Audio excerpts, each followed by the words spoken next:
6주 전에 우리가 룻기 말씀을 계속 쭉 나누다가 이제 잠깐 멈췄는데요. 룻기 내용을 기억하시죠? 나오미와 룻은 기업물을 자의 도움이 없이, 정확하게 말하면 사회의 도움이 없이는 결코 살아갈 수가 없었습니다. 근데 기업물을 우선권이 있는 그 사람은 자기의 재산에 손해가 될까 하여 기업을 부르지 못하겠다, 이렇게 이야기합니다.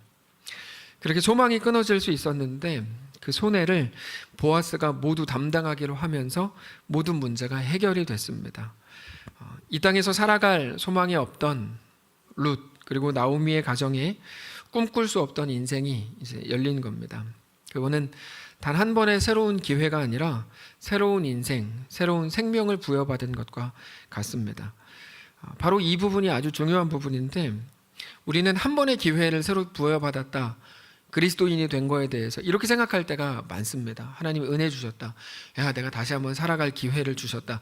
맞는 말인데, 한 번의 기회가 아니라 영원한 생명을 부여받았다라는 이 구분이 우리에게 굉장히 중요합니다. 이것을 잘 말해줄 수 있는 예가 이제 요한복음 8장에 나오는데요. 요한복음 8장에는 간음하다가 현장에서 잡힌 여인 이야기가 나옵니다. 한번 찾아봅시다. 요한복음 8장입니다. 룻기를 손에 끼고 요한복음 8장 3절입니다.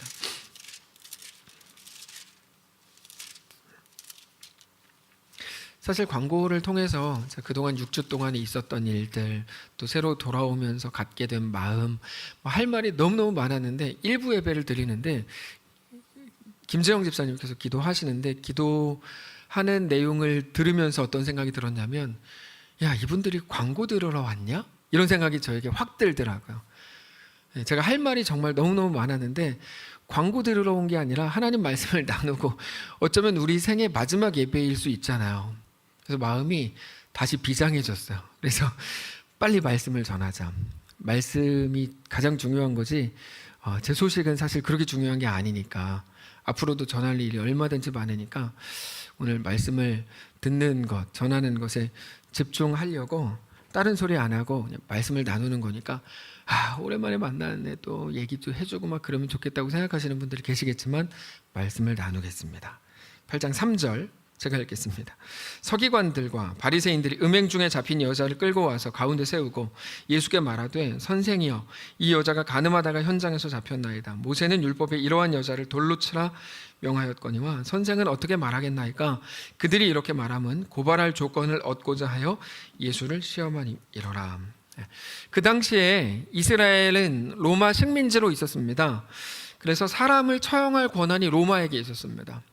그래서 재판, 처형해라, 죽여라, 살려라, 이 그 권한 자체가 이스라엘 백성에게 없었고 로마에게 있었기 때문에, 예수님께서 만약에 이 여인을 보면서 야, 간음? 야, 그럼 돌로 쳐 죽여야지, 그랬으면 예수님은 로마법을 어긴 걸로 예수님을 로마에 고발할 수가 있고, 반대로 야, 어떻게 그래도 죽이냐, 배려를 해주고 용서를 해줘야지, 그랬다면 모세의 율법을 어긴 것으로 그 자리에서 즉결 처형이 가능한 이런 상황이었습니다. 그때 예수님께서 일어나셔서 너희 중에 죄 없는 자가 먼저 돌로 치라, 이렇게 이제 말씀을 하시죠. 그들은 양심의 가책을 느껴서 어른부터 모든 젊은이까지 모두 돌을 내려놓고 그 자리를 피했다라고 하는 게 요한복음 8장입니다. 여기까지는 우리가 잘 아는 내용인데 정말 중요한 거는 그 다음인데요. 그리고 나서 예수님께서 여자에게 다가가셨습니다. 사실 요한복음 8장의 핵심은 바로 이 부분인데, 자, 이 여자를 잘 한번 생각해 보세요. 이 여자가 죄가 없습니까? 있습니까? 당연히 죄가 있죠. 간음하다가 현장에서 잡힌 거니까 죄가 너무 명백하고 모두에게 다 알려진 겁니다. 여러분, 이 사람의 고난이 의롭게 하다가 당한 고난도 아니고 자랑스러운 일도 아닙니다. 그냥 자기 잘못으로 죽을 뻔했던 겁니다. 근데 그 여인에게 예수님이 이렇게 말씀하시죠. 11절이요. 함께 읽겠습니다. 11절 보여주시고 함께 읽을까요? 11절. 자, 제가 함께 읽겠습니다. 시작. 대답하되 주여 없나이다. 예수께서 이르시되 나도 너를 정죄하지 아니하노니 가서 다시는 죄를 범하지 말라 하시니라. 바로 이 부분입니다.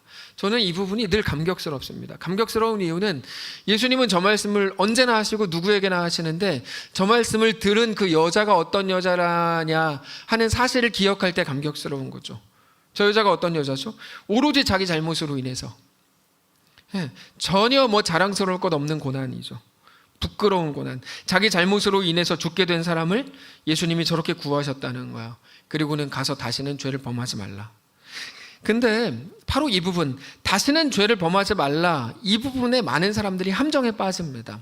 무슨 말을 하냐면 다시 한 번의 기회를 더 주신 거라고 생각하는 거죠. 한 번 기회를 더 주신 거다. 그래서 다시는 죄를 범하지 말라 그랬어. 한 번 기회를 더 주신 거예요. 그러다 보니까 물론 감사하면서도 자꾸 위태로운 거야. 감사한데 용서해 주셨으니까 여전히 불안한 거죠. 여전히 불안해요. 한 번의 새로운 기회를 받았지만 실수라도 하면 어차피 또다시 절망과 멸망이 전부인 삶으로 돌아가는 거 아니냐? 이런 불안함이 있는 거죠. 우리에게 모두에게 있는 불안함일 수 있어요. 근데 예수님께서 말씀하신 다시는 죄를 범하지 말라, 이 말은 그런 정도가 아닙니다. 한번 리셋해주고 한번 깨끗이 씻어주고 이런 정도가 아닙니다. 이거는 한번 기회를 준 정도가 아니고 완전히 새로운 삶을, 새로운 생명을 영원히 살게 하신 그런 내용입니다. 차원이 다른 겁니다. 잘 생각해 보십시오. 이 여자는 어떻게 해도 죽게 된 상황입니다.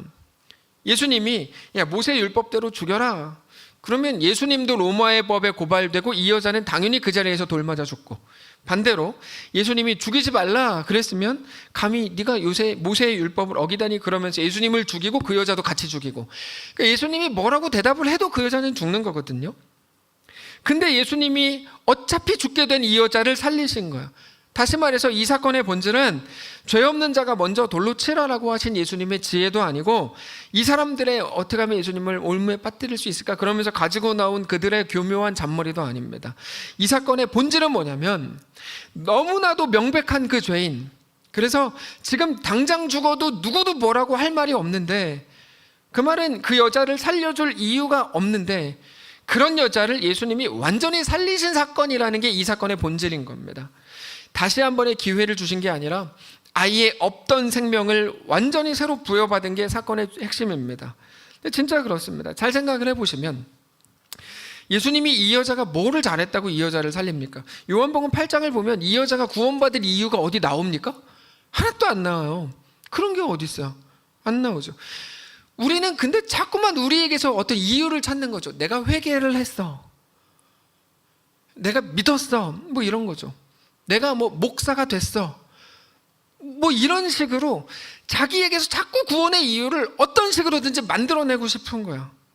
근데 아무리 봐도 요한복음 8장을 보면 여자를 살릴 근거가 없거든요. 어떤 근거가 있어야 살릴 거 아니에요, 예수님이. 근데 요한복음 8장을 여러분 한 100번씩 읽어보셨잖아. 여기 무슨 근거가 나옵니까? 근거가 안 나와요. 근데 요한복음 8장은 우리에게 그거를 보여주는 겁니다. 살렸어야 될 이유가 어디도 없다. 맞다. 근데 그런 사람을 예수님이 살리셨다. 근데 그거를 보고 복음이라고 부른다 이거죠. 복음이라고 부른다. 근데 자꾸만 사람들은 구원받은 자에게서 구원의 이유를 찾으려고 그러죠. 복음이 뭔지를 모르기 때문입니다. 예를 들어서 다윗이라 그러면 그는 용맹했다, 그는 성실했다, 하나님을 잘 섬겼다. 제가 들은 정말 가장 기가 막힌, 여기서 말하는 기가 차는 이야기는 그는 물맷돌 던지는 연습을 많이 했다. 저는 이 내용에 대해서 정말 뒷목을 항상 잡는데요.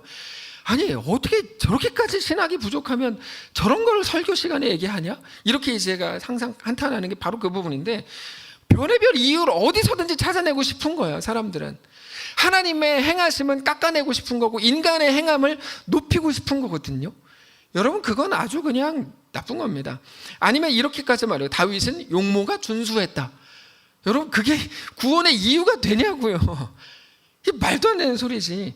우리는 멋있고 싶어서 모든 이유를 나에게서 찾고 싶은데 우리에게는 멋있을 수 있는 근거가 하나도 없습니다. 요한복음 8장을 보시라고요. 우리는 영광스러울 수 없고, 아니 영광을 알지도 못했던 사람입니다. 그 오늘 말씀의 제목이에요. 바랄 수 없는 중에. 성경은 계속 그거를 얘기하는 거예요. 너희에게는 아무런 근거가 없었다? 하나님의 은혜를 구하지도 못했다? 아니 처음부터 은혜라는 거, 구원이라는 거 알아야 구하죠. 아니 상식적으로 알아야 기도할 거 아니에요. 근데 우리는 알지를 못하니까 기도한 적도 없는 거예요. 기도한 적도 없는 거예요. 근데 하나님이 먼저 찾아오셨다. 그리고는 우리를 붙드셨다. 성령을 부으셨다. 자녀 삼으셨다. 이게 성경의 증언이고 이게 복음이라고요. 알지도 못하니까, 모르니까 당연히 있는 줄도 모르고 당연히 바랄 수도 없는 중인데 하나님이 찾아오셨고 자녀 삼으신 거죠. 정말 그렇습니다. 우리는 모릅니다. 아무것도 몰랐습니다. 그래서 우리가 모든 사건을 만날 때마다 매일 무엇을 하죠? 탄식하죠. 내가 지금 겪는 일들이 나를 어디로 이끌지 모르니까, 내가 오늘 한 선택이 내 미래를 위해 진짜 잘한 선택인지 잘못한 선택인지, 대학교 3개를 붙었는데 A를 갈지 B를 갈지 C를 갈지 뭐를 가야지 내가 나에게 좋은 선택일지를 모르잖아요. 직장 2개 붙었는데 어디를 가야 나에게 좋을지를 모르고 일단은 근데 선택을 해야 되잖아요. 네, 그게 우리라고요.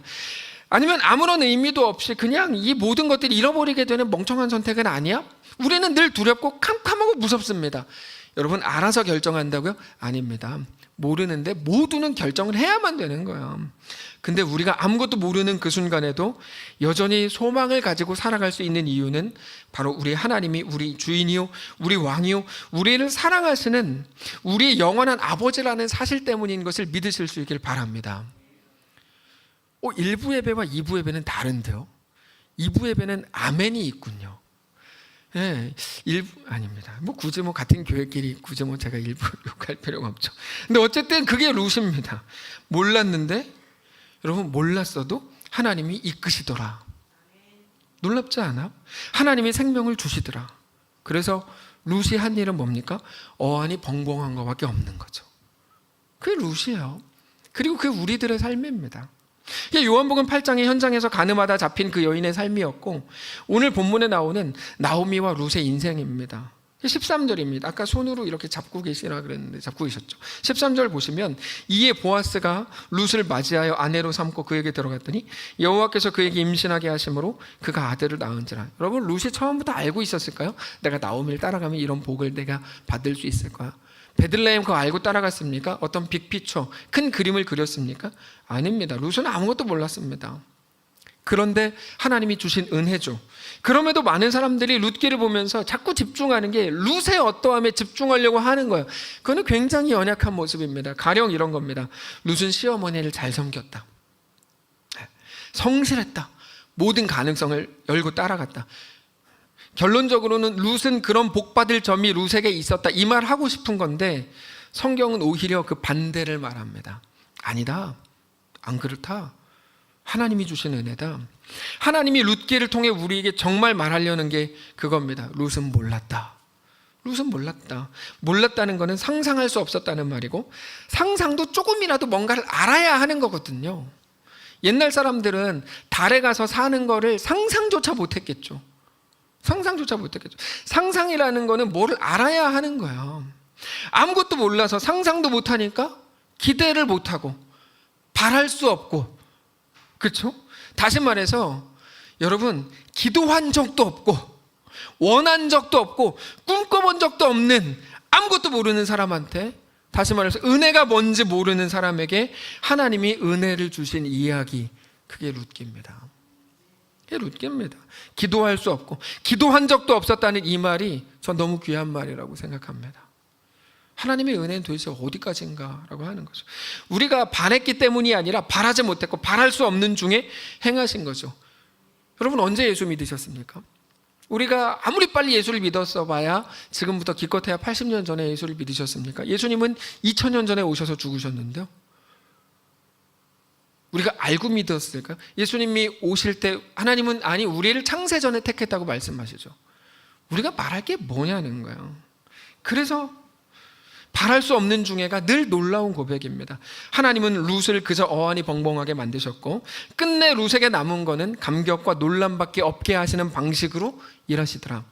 사실 이 말할 수 없는 중에라는 말은 바울이 아브라함을 두고 한 말입니다. 이게 로마서 4장 18절에 나오는 표현인데, 제가 읽어드리면, 아브라함이 바랄 수 없는 중에 바라고 믿었으니 이는 내 후손이 이 같은 일을 하신 말씀대로 많은 민족의 조상이 되게 하려 하심이라. 바랄 수 없었던 아브라함은 믿음의 조상이 되죠. 너무 멋있어집니다. 근데 이 바랄 수 없는 중에라는 말은 언뜻 들으면, 야, 진짜 대단한 믿음의 사람이야 라는 식으로 사람을 속이기 딱 좋은 말입니다. 바랄 수 없는 중에 그는 믿었다, 이 말. 그는 믿음을 보라. 그는 아무것도 보이지 않고 바랄 수 없는 중에 바라지 않았는가. 그는 진짜 대단한 사람이다. 이렇게 착각하게 만드는 표현입니다. 근데 그건 그런 말이 아닙니다. 아브라함에게 여러 길이 있었고 그 중에 바랄 수 없는 중에 믿음으로 하나님을 선택했다는 말이 아닙니다. 사람한테는 그럴 실력이 없습니다. 아브라함한테는 그 길밖에 없었습니다. 예전에 창세기 설교했던 거 기억 아무도 안 나시겠지만 청혼이라는 주제로 설교를 한 적이 있는데, 아브라함은 75세가 될 때까지 눈에 보이는 소망을 따라갔던 사람입니다. 하나님은 그때까지 기다리셨습니다. 무려 75년. 근데 해보고 해봐서 아무것도 안 된다는 걸 그때 알았을 때 하나님이 보여주시는 유일한 빛, 하나님을 보죠. 그리고 따라간 겁니다. 하나님이 그리고 그때부터 역사하시죠. 아브라함이 바랄 수 없는 중에 하나님이 찾아가셨고, 아브라함의 인생 속에 하나님이 일하시기 시작하셨고, 그게 아브라함에게 영광이 되는 거예요. 그게 바로 오늘 우리들이고 오늘 우리에게 주시는 하나님의 위로입니다. 그게 룻기의 목적입니다. 룻은 그 어떤 가능성도 남아있지 않다고 생각했습니다. 그저 하루의 양식을 얻어먹는 게 전부였습니다. 그 바랄 수 없는 중에 룻이 있었죠.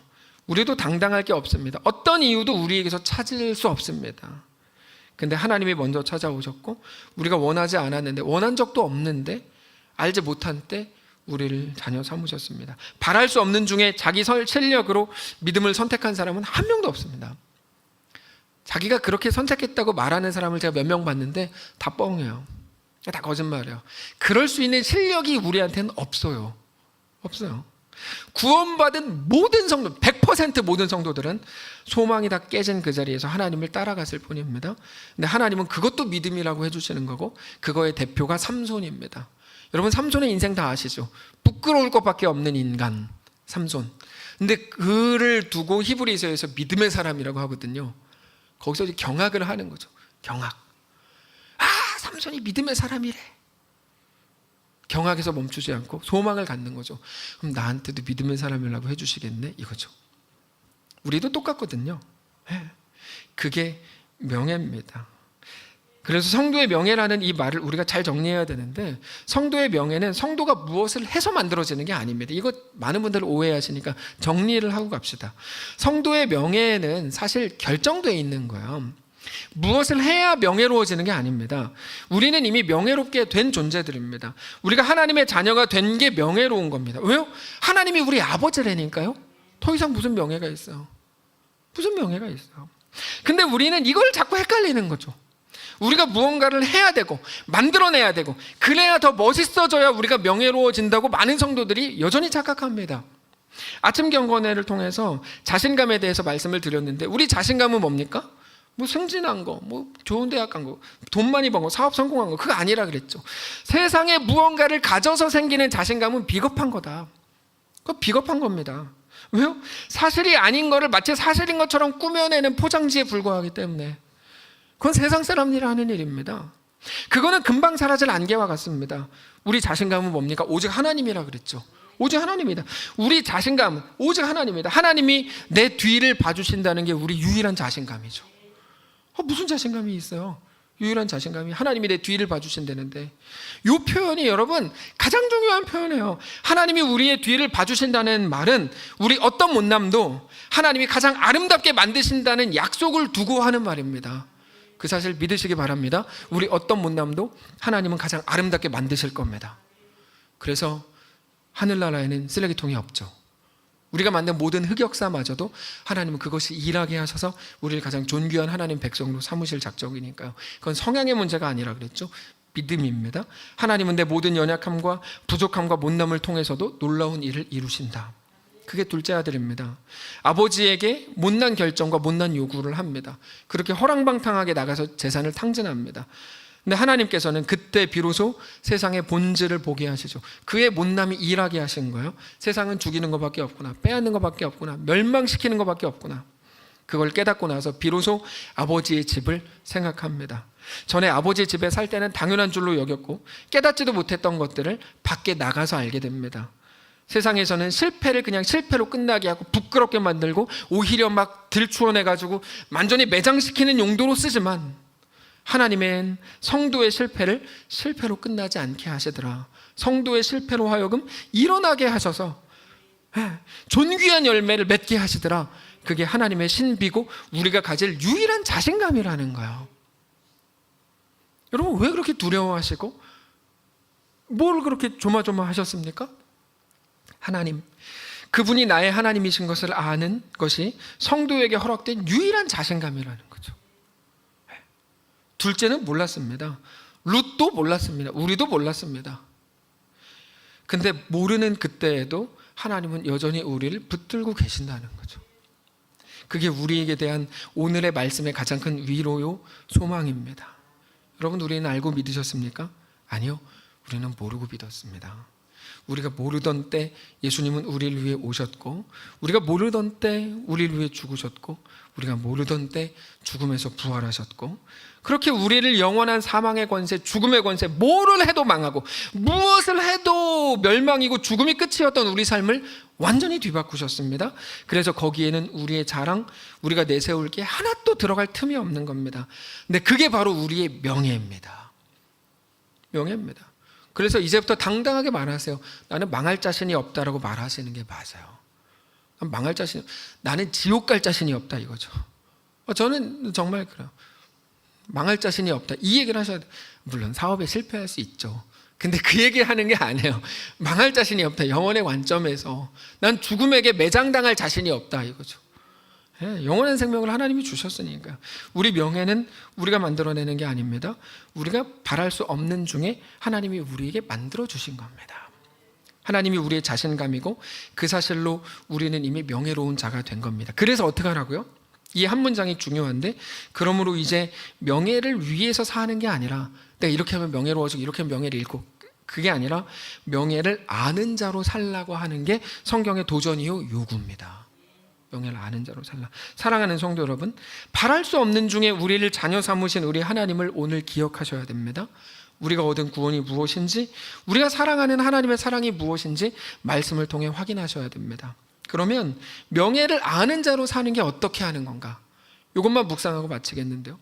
제가 가장 좋아하는 거는 축구 경기를 재방송으로 보는 겁니다.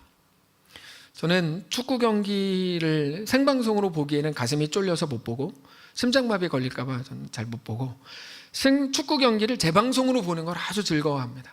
이번 격리 기간 동안 저에게 가장 큰 위로를 준 사람이 바로 2002년 월드컵 영웅들, 그분들의 영상을 보면서 큰 위로를 받았는데, 축구 경기를 계속 봤어. 물론 그것만 한 건 아니고 설교 준비를 계속 했어. 묵상을 하고 축구 경기도 좀 봤어. 근데 너무너무 좋더라고요. 결과를 알고 보는 축구 경기 너무 행복해요. 저는 안정환이 이제까지 이탈리아전에서 어깨로 넣은 줄 알았는데 헤딩으로 넣었더라고요. 저 이번에 그걸 알았어요. 예전에 올림픽 경기를 하면 생중계로 보다가 심장마비로 돌아가시는 분들 여럿 계셨습니다. 이 심장이 너무 쫄리니까 보다가 심정지가 딱 오는 거죠. 근데 결과를 알고 축구 경기를 재방송으로 보는 사람 중에 심장마비 걸렸다는 사람은 한 명도 못 봤습니다. 결과를 안다는 거는 그만큼 여유가 있다는 거고, 근데 그러면 안 보이던 게 보이기 시작해요. 여러분 지금부터 잘 들으십시오. 아주 중요한 거니까. 결과를 알고 보면요, 안 보이던 게 보이기 시작해요. 의문이 생겨요. 왜 저렇게 하지? 아니면 저게 저렇게도 연결이 되네? 너무 중요한 거를 말씀을 드렸는데, 근데 그게 우리의 삶입니다. 결과를 모르고 보면 조마조마한 게 전부인데요, 결과를 알고 보면 안 보이던 게 보인다고요. 수요일에도 말씀을 드렸지만 이미 십자가에서 우리 승리를 하나님이 확정을 하셨죠. 우리 싸움은 승리가 확보된 싸움입니다. 근데 우리가 잘해서 승리가 확보된 게 아니고 바랄 수 없는 중에 승리를 이미 주신 겁니다. 그러니까 우리는 더 안정적이고 더 안심이죠. 우리의 어떠함이 승리와 패배를 결정하는 게 아니고 하나님이 허락하신 승리 안에서 우리가 살아가기 때문입니다. 그러니까 뭡니까? 성도 여러분, 너무 겁내지 말고 타협하지 말고 멋있게 하셔도 됩니다. 그 얘기하는 거예요. 그 넉넉함. 간신히 막 죽을 뻔했는데 내가 그때 조금만 잘못 선택했어도 완전히 죽는 건데, 내가 선택 진짜 잘해가지고 기가 막히게 그냥 살게 되고 구원을 얻었어가 다 거짓말인 겁니다. 그게 아니라고요. 바랄 수 없는 중에 하나님이 우리를 먼저 찾아오셔서 완전히 하나님의 은혜로 구원을 받게 됐으니까, 구원에 우리의 공로가 들어갈 틈이 하나도 없게 됐으니까 우리 인생은 결코 죽고 사는 문제가 아니고 뭡니까? 명예와 영광에 관한 문제라는 거야. 율법주의 악한 겁니다. 왜 약해요? 율법주의가 나의 어떠함으로 인해 죽고 사는 게 결정되는 것처럼 말하잖아요. 율법주의. 그래서 나쁜 거예요. 율법주의는. 너 잘해라, 그럼 너 산다. 너 못하면 너 죽는다. 하나님이 여러분 성경에서 그렇게 말씀하시지 않아요. 성경을 처음부터 끝까지 잘 보십시오. 너희는 알지 못하던데 내가 창세전에 너를 택했고 너희가 바랄 수 없는 중에 내가 너희를 구원했다고 말씀을 하시죠. 죽고 사는 문제를 우리가 결정할 수 없습니다. 뭡니까? 명예에 대한 문제라고요. 성도의 삶은 어떻게 하라는 겁니까? 지금부터 더 자신 있게 하라고요. 자신 있게. 성경이 매일 그 얘기 하는 거예요. 근데 율법주의, 우리 삶이 하나도 아직 정해지지 않은 것처럼, 그래서 율법을 지키면 살고 안 지키면 죽는다는 식으로 말하니까 율법주의가 성경을 완전히 왜곡시켜 버리는 거죠. 맞지도 않는 말을 하는 거죠. 그럼 어떻게 하라는 겁니까? 승리를 약속받은 것을 알고 명예로워진 것을 아는 자로 더 영광스럽게 명예를 아는 자로 살아도 된다. 둘째 아들 얘기를 그래서 말씀을 드리는 거예요. 그는 호랑방탕하게 살았다. 그런데도 하나님이 놀랍게 은혜 주시는 게 안 보이냐 이거죠. 안 보이는 이유는 뭡니까? 눈이 작기 때문이죠. 눈을 떠라. 내가 눈이 이만한 걸 어떻게 합니까? 뭐 어떻게 해요? 할 수 없죠. 눈을 떠야죠. 근데 언제 영광스럽고 명예롭게 명예를 아는 자로 살라는 겁니까? 우리 현실 속에서입니다. 세상은 우리를 정말 죽일 수 있을 것처럼 큰 소리 치는데 그 앞에만 가면 우리는 막 쫄리잖아요. 근데 그 한가운데서도 명예롭게 살아도 된다고 말씀을 하시는 겁니다. 이게 정리가 되시죠? 그게 룻기입니다. 나오미의 선택 혹은 룻의 선택이 그를 살린 게 아니다. 하나님이 살렸다. 요한복음 8장이죠. 가늠하다 현장에서 잡힌 여인이 그나마 잘한 부분이 있기 때문에 그것 보고 하나님이 살린 거 아니다. 오직 예수님이 말할 수 없는 은혜로 살린 거다. 둘째 아들 잘한 거 하나 없다. 아버지가 살린 거다.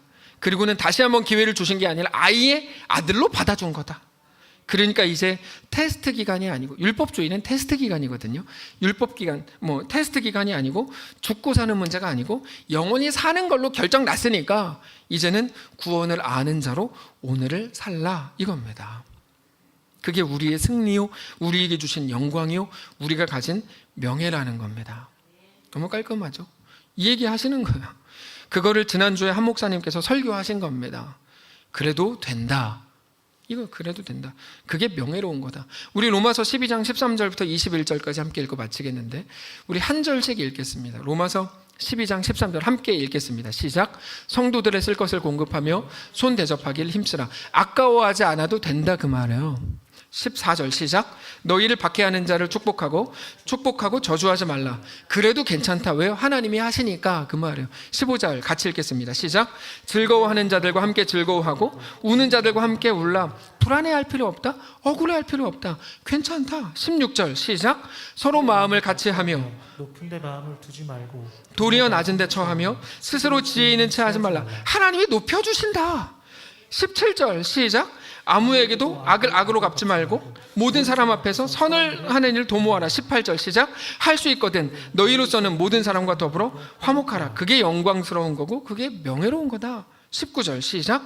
내 사랑하는 자들아 너희가 친히 원수를 갚지 말고 하나님의 진노하심에 맡기라. 기록되었으되 원수 갚는 것이 내게 있으니 내가 갚으리라고 주께서 말씀하시니라. 하나님이 하신대잖아요. 도대체 하나님의 약속과 말씀은 뭘로 듣고 우리는 매일 불안해하는 겁니까? 라고 바울이 얘기하는 거죠. 20절 시작. 내 원수가 줄이거든 먹이고 목마르거든 마시게 하라. 그리함으로 내가 숯불을 그 머리에 쌓아놓으리라. 이거는 좋아하죠. 우리 모두가 숯불을 그의 머리에 올려놓는다면 너무 행복할 것 같아요. 머리는 홀랑 타고 너무 고통스러워. 그 말이거든요. 이게 그 말이에요. 상대방이 얼마나 숯불을 막 머리에 올려놓으니까 얼마나 고통스럽겠어요. 근데 그거를 하나님이 하신다는 거예요. 하나님이 알아서 하신다. 너는 원수가 줄이거든 먹이고 목마르거든 마시게 하라. 그러면 그게 상대방을 이기는 거다. 뭐 이런 얘기인데 어쨌든 하나님이 하신다. 대신 갚으신다. 21절 읽겠습니다. 시작. 악에게 지지 말고 선으로 악을 이기라. 하나님이 하실 일에 대해서 걱정하지 말라는 거죠. 하나님이 하실 일은 뭡니까? 이 땅에서 우리를 잘 먹고 잘 살게 하고 부자 되게 하는 겁니까? 하나님이 고작 그 일 하시겠습니까? 우리에게 영원한 생명을 주시고 우리를 자녀 삼으시고 하나님의 아들, 하나님을 죽인 자들을 자녀 삼으시는 하나님인데 그거에 멈추시겠습니까? 그런 거 하시려고 하나님의 아들을 우리에게 주셨겠습니까? 영원한 생명, 영원한 보장을 주시려는 거죠. 둘째 아들을 집 나갔는데요, 둘째 아들이 집 나가가지고 막 돈을 쓰다가 돈이 좀 부족해졌어요. 막 기도했겠죠. 하나님 이번에 좋은 사람 붙여주세요. 그럼 믿습니다 이렇게 기도했겠죠. 그럼 하나님이 집 나간 그 상태에서 야 그래 너 조금 더 거기서 연명해라 그러면서 이렇게 좀 뭐 돈 주고 이거 하려고, 그렇지 않죠. 하나님의 계획과 목적은 그런 수준이 아니잖아요. 말씀을 정리하겠습니다. 사랑하는 성도 여러분, 오늘 우리에게 주시는 이 말씀을 말씀으로 확인하십시오. 그리고 우리 앞에 있는 모든 현실을 떠올리십시오. 우리 앞에 있는 모든 고난은 무엇입니까? 정황이라 그랬죠. 정황이라는 게 무슨 말이냐면 살아내라, 살아보라고 하시는 게 정황인데요, 정황은 우리가 살아가야 할 자리이기도 하지만 잘 들으십시오. 하나님이 일하시는 자리가 정황입니다. 그게 중요한 거예요. 그래서 우리 보고 정황을 살아내라 그러는 거예요. 왜요? 하나님이 일하시는 자리를 정황이라고 부르거든요. 그러므로 거기서 할 수 있는 만큼 하나님을 신뢰하십시오. 오늘 실패하셨습니까? 괜찮습니다. 그걸로 안 죽습니다. 안 죽는다고요? 아 주님 내가 그냥 매일 반복되는 실수를 하고도 죄를 지었습니다. 그럴 수 있어요. 아니 그거 갖고 안 죽어요. 아니 그거 갖고 죽었어요. 여기 그거 갖고 죽은 분 한 분이라도 계세요? 그럼 여기 못 나와 있지. 어떻게 나와 있어? 그걸로 안 죽어요. 내일 다시 살아보시면 됩니다. 진짜요. 그 성경이 말하는 거예요. 네. 하나님을 할 수 있는 만큼 믿음으로 더 명예롭고 영광스러운 것을 선택하십시오. 그게 우리의 매일의 삶입니다. 그래도 됩니다. 우리가 하려고 했던 겁나던 모든 것들을 하나님께 맡기시고, 그리고 우리는 우리 명예를 위해서, 명예를 만들기 위해서가 아니라 명예를 아는 자로 이번 한 주 또 승리하시기를 주님 이름으로 축복합니다. 함께 찬양하고 기도합시다.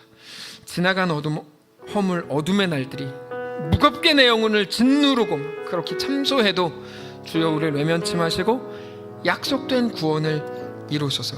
우리 믿음으로 함께 고백하겠습니다.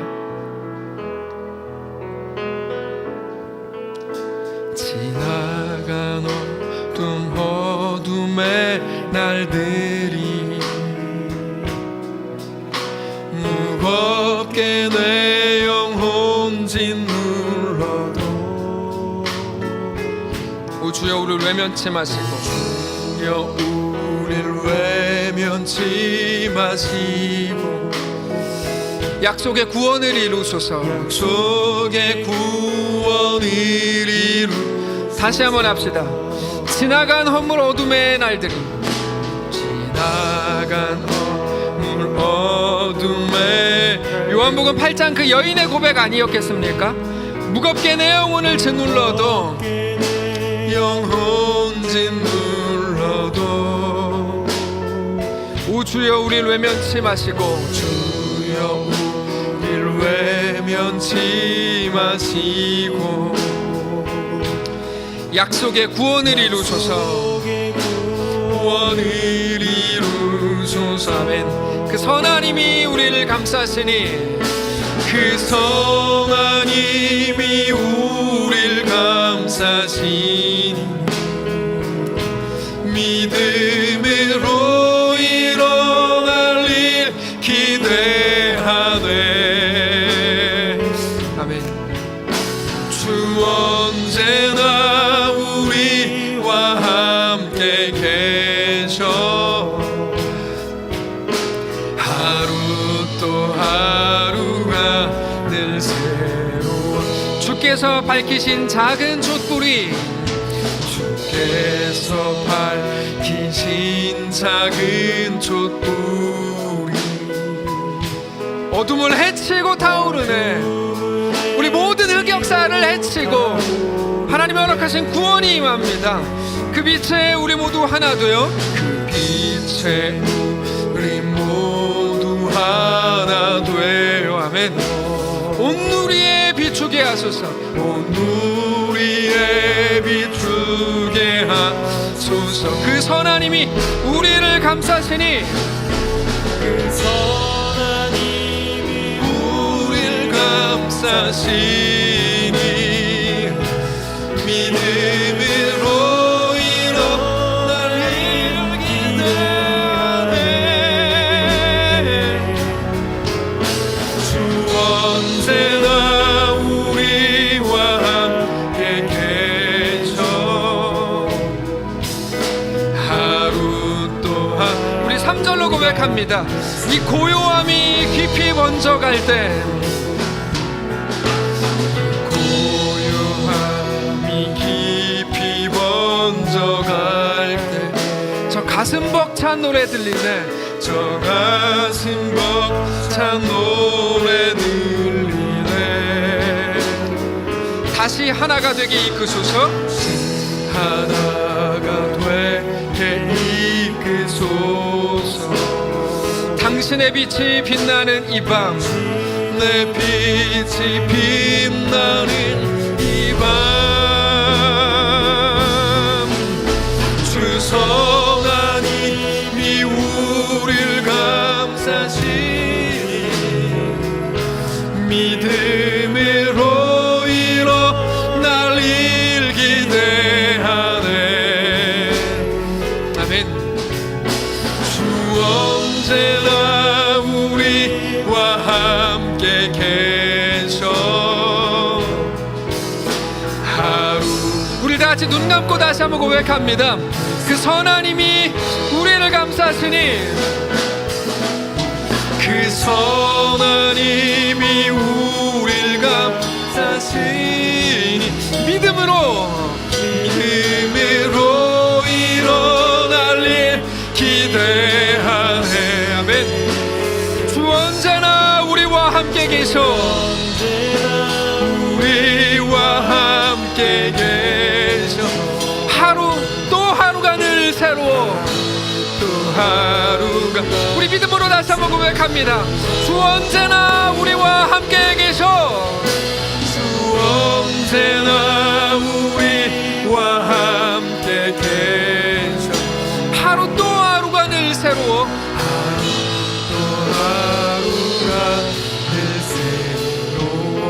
우리 조용히 고백합시다. 주 언제나 우리와, 주 언제나 우리와 함께 언제나 하루 또 하루가 늘 새로워. 하루 또 하루가 늘 새. 우리 무너진 그 자리에서도 주 언제나 우리와 늘 함께 계셔. 주 언제나 우리와 함께 계셔. 하루 또 하루가 늘 새로워. 하나님 믿는다고 하면서도 매일같이 불안하고 조마조마하고, 내가 오늘 잘못하면 나는 버려질 거야, 내 오늘 선택에 따라 내가 죽고 사는 게 결정될 거야, 율법주의로 꽉 차 있었던 우리를 불쌍히 여겨주시고 요한복음 8장을 보여주시면서, 야, 그녀에게 구원받을 근거가 있었냐? 하나도 없었다. 근데 너 새로운 삶을 살아라. 룻을 보여주시면서, 그 사람이 대단했길래 그랬냐? 하나님의 은혜. 둘째 아들 보여주시고, 성경의 모든 인물들을 보여주시면서 하나님이 행하시고 하나님이 주신 놀라운 약속, 그 안에 거하기를 요구하신 하나님 앞에 오늘 우리가 섭니다. 내 어떠함으로 나가려고 했던 우리를 불쌍히 여겨주시고, 그래서 매일 지치고 구원받았다고 하면서도 늘 불안하고 조마조마하고 염려하는 게 우리의 전부였던, 담대하게 어쩌면 믿음으로 아무것도 못했던 우리를 불쌍히 여겨주시고, 믿음으로 하나님이 내 아버지다, 내 주인이다, 왕이다, 두려울 건 없다 고백하는 믿음으로 살아가기로 결정하는 모든 자들 가운데 하나님의 놀라운 은혜가 넘치게 하옵소서. 하나님 붙드시옵소서. 여전히 힘겨움과 세상의 현실로 인하여 넘어지고 불안에 떨고 있는 많은 성도들 찾아가셔서 안심하게 하시고, 평안하라, 내가 너를 사랑한다, 내가 너를 붙든다, 담대하라, 내가 세상을 이기었노라 말씀하신 하나님의 음성을 통하여 우리가 오늘 또 새로운 소망과 힘을 얻는 귀한 날 되게 하옵소서. 우리 주인 되신 살아계신 예수님의 이름으로 기도합니다. 아멘. 이 시간에 찬송가 435장 찬양하면서 준비하신 예물 하나님 앞에 드리겠습니다. 찬송가 435장입니다.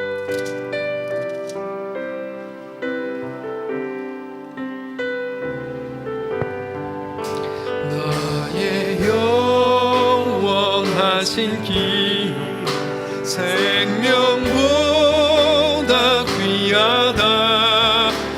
나의 갈 길 다가도록 나와 행하소서.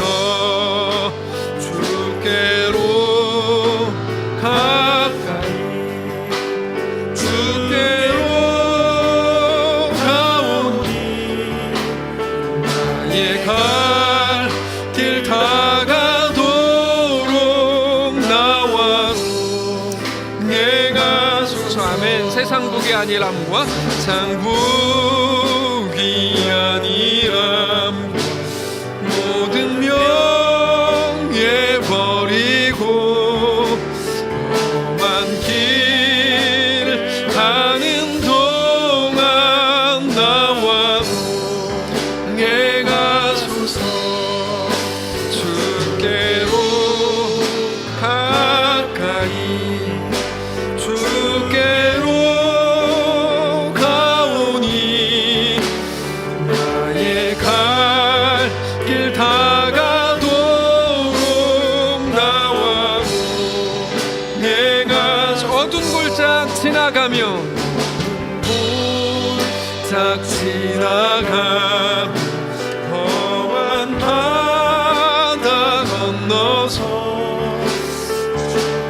문에 이르도록 나와 행하소서. 주께로 가까이 주께로 가오니 나의 갈 길 다가도록 나와. 우리 믿음으로 후렴 다시 한번 합시다. 주께로 가까이 주께로 가오니 나의 갈 길 다가도록 나와 동행하소서.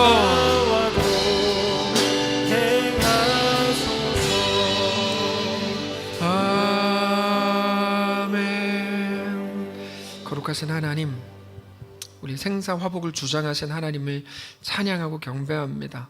우리 죄된 것을 알면서도 우리를 위해 아들 예수 그리스도를 보내시고 십자가의 죽음을 허락하시고 부활하게 하셔서 영원히 죄와 사망의 권세에 눌려 있을 수밖에 없는, 무엇을 해도 멸망, 죽음, 망함이 끝이었던 우리 인생을 완전히 우리 운명을 뒤바꾸셔서 영원한 생명과 존귀한 자들로 세우시니 감사합니다. 그 은혜를 기억하고 감격하며 하나님께 예물을 드립니다. 쓰고도 남아서 이거 어디다가 의미 있는데 쓸까 그러다가 드린 사람 한 명도 없습니다. 쓰기 너무 부족하고 늘 부족하고 없는데 주님께 믿음으로 드리는 겁니다. 하나님, 이것이 나를 존귀하게 하는 게 아니고 하나님이 나를 존귀하게 하시는 분인 것을 믿기 때문입니다. 우리 인생을 받아주시고 이 마지막 시대, 이 무시무시한 이 마지막 시대를 살아가는 사랑하는 모든 성도들 가운데 그러나 주님 지키시고 붙드시고 하나님의 놀라운 은혜, 눈동자와 같이 살피시는 거룩한 은혜로 충만케 하여 주시옵소서. 매일 조마조마하고 불안한 것이 전부였던 우리 인생을 뒤집어서 넉넉하게 하시고 담대하게 하시고 명예롭고 영광으로 꽉 찬 거룩한 주의 백성들 다 될 수 있도록 인도하여 주옵소서. 가진 것의 10분의 1 드리는 게 어떻게 쉽겠습니까? 불가능한 일입니다. 주님께 예물로 드립니다. 우리 인생이 이 땅이 전부가 아니고 영원히 하나님과 동행할 것을 믿기 때문입니다. 우리와 함께 하시고 역사해 주시옵소서. 하나님의 거룩한 은혜 안에 거할 수 있도록 붙드시옵소서. 물질 때문에 고통당하는 모든 성도들 가운데 찾아가셔서 성령으로 부으시고 역사하시고 그곳에서도 함께 하셔서 하나님, 그 어떤 상황보다도 존귀하시고 놀라우신 하나님과 믿음으로 동행하는 그 기쁨과 감격을 누리는 거룩한 성도를 될 수 있도록 인도하여 주옵소서. 태중에 있는 아이들을 축복하시고 하나님 놀라운 은혜로 충만케 하시고 또 새로운 사업과 새로운 일들을 앞두고 긴장하며 기도하고 있는 많은 성도를 찾아가셔서 그들의 앞길을 여시고 그 모든 일들을 통하여 하나님의 완전하심만 드러나는 귀한 믿음의 가정들 다 될 수 있도록 인도하여 주시옵소서.